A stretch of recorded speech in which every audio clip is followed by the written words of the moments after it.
আসসালামু আলাইকুম ওরহমতুল্লাহি ওবরাকাতুহু। চলছে শ্রাবণ মাস, পানি সংরক্ষণের মাস। সাহাবায়ে কেরাম বৃষ্টির মৌসুমে পানি সংরক্ষণ করতেন এবং ওই পানি দ্বারা নিজে ও মানুষের কল্যাণে খরচ করতেন বা ব্যয় করতেন।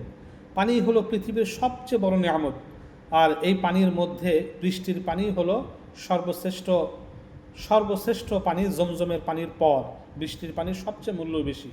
এই পানি সম্পর্কে আল্লাহ পাক রব্বুল আলামিন বলেন, ওয়া আনজালনা মিনাস সামাই মাআম মুবারাকা। বৃষ্টির পানি সম্পর্কে আল্লাহ পাক বলেছেন। অন্য আয়াতে আল্লাহ পাক বলেন, ওয়া আনজালনা মিনাস সামাই মাআন তাহুরা।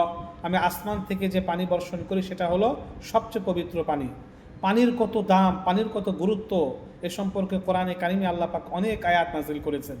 যেমন আল্লাহ পাক পানি সম্পর্কে বলেন, ওয়াজআলনা মিনাল মাই কুল্লা শাইইন হাই। আমি পানি দ্বারা সব কিছুকে সঞ্জীবিত রাখি। পানি ছাড়া কোনো গাছ হয় না, পানি ছাড়া মানুষ বাঁচতে পারে না, পানি ছাড়া পশু পাখি বাঁচতে পারে না। পানিই জীবন।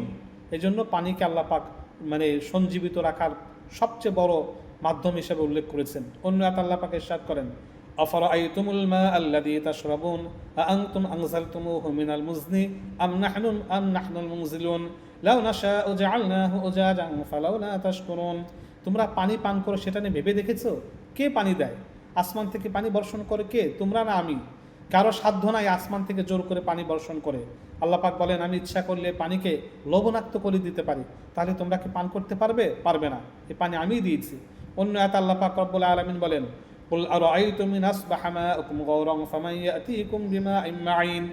জমিনের নিচ থেকে পানি সরিয়ে দিলে কে আছে তোমাদেরকে পানি দিবে? হঠাৎ পানি আসা বন্ধ হয়ে গেল, তাহলে পানি কে দিবে?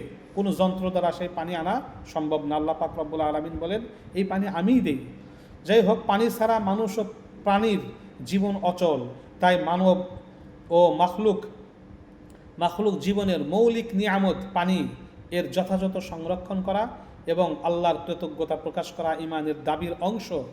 বৃষ্টির পানি হলো এই সবচাইতে নিয়ামত। বিশেষ করে গরিব দুঃখী ধনী সবার জন্যই এটা নিয়ামত।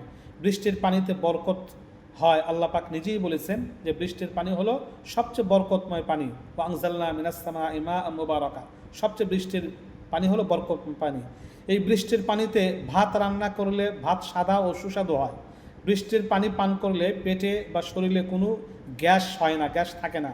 বৃষ্টির পানি পান করলে হোমিও ওষুধ বা যে কোনো ওষুধের কার্যকারিতা অনেক বৃদ্ধি পায়। বৃষ্টির পানি পান করলে পেট পরিষ্কার থাকে, অর্থাৎ বাথরুম ক্লিয়ার হয়। বৃষ্টির পানে শরীরের পানির চাহিদা দ্রুত পূরণ হয়। তবে প্রথম বৃষ্টির পানি সরাসরি পান করা উচিত নয়। দ্বিতীয়বার বা বেশ কিছু সময় বৃষ্টি হওয়ার পর তারপর সংরক্ষণ করা ও পান করা উচিত। কোনো অবস্থায় কোনো সময়ে পানি অপচয় করা যাবে না, মারাত্মক গুনাহ। সে যত পানি থাকুক না কেন অপচয় করা যাবে না। হযরত সাদ ইবনে আবি ওয়াক্কাস রাদিয়াল্লাহু আনহু তিনি একবার নদীতে ওযু করতেছিলেন। আল্লাহ রাসূল বললেন যে নদীতে পানি বেশি দেখে তুমি অপচয় করো না। নবী বলেন, নদীতে ওযু করলেও প্রয়োজনের চেয়ে বিন্দু পরিমাণও বেশি খরচ বা ব্যবহার করলে সেটা অপচয় হবে, যদিও সেটা নদীর পানি হয়। আল্লাহ রাসূল বলেন, আইন কুনতা আলা নাহরিন জারিন। তুমি যদি নদীর পানিও বেশি খরচ করো তাহলে সেটা অপচয়ের অন্তর্ভুক্ত হবে। অর্থাৎ পানি প্রচুর থাকলেও অপ্রয়োজনীয়ভাবে ব্যবহার করা ইসলামে নিষেধ রয়েছে। একজন সাহাবী মহানবী সাল্লাল্লাহু আলাইহি ওয়াসাল্লামকে বলেন, ইয়া রাসূলুল্লাহ, আইয়ুস সাদাকাতি আফজল, সবচেয়ে উত্তম সাদকা কি? আল্লাহ রাসূল বলেন, ক্বালা সাকিউল মা, তৃষ্ণার্ত ব্যক্তিকে পানি পান করানো সবচেয়ে বড় সাদকা। হযরত ওসমান গনি রাদিয়াল্লাহু আনহু দেখলেন মদিনাবাসীদের পানি পান করতে সমস্যা হচ্ছে, তাই তিনি একটি কূপ অনেক টাকাতে কিনে নিজ অর্থায়নে মানুষের কল্যাণে অক্ষ করে দিলেন, যেটাকে বীর রুমাহ বলে। মহানবী সাল্লাল্লাহু আলাইহি ওয়াসাল্লাম এটাকে সর্বশ্রেষ্ঠ সদকা বলে উল্লেখ করেছিলেন। পানির উৎস নষ্ট করা থেকে বিরত থাকতে হবে, বা কাউকে পানি পেতে বা পানি পান করতে বাধা দেওয়া যাবে না। মহানবী সাল্লাল্লাহু আলাইহি ওয়াসাল্লাম বলেন যে পানিকে তোমরা নষ্ট বা অপবিত্র বা নোংরা করবে না।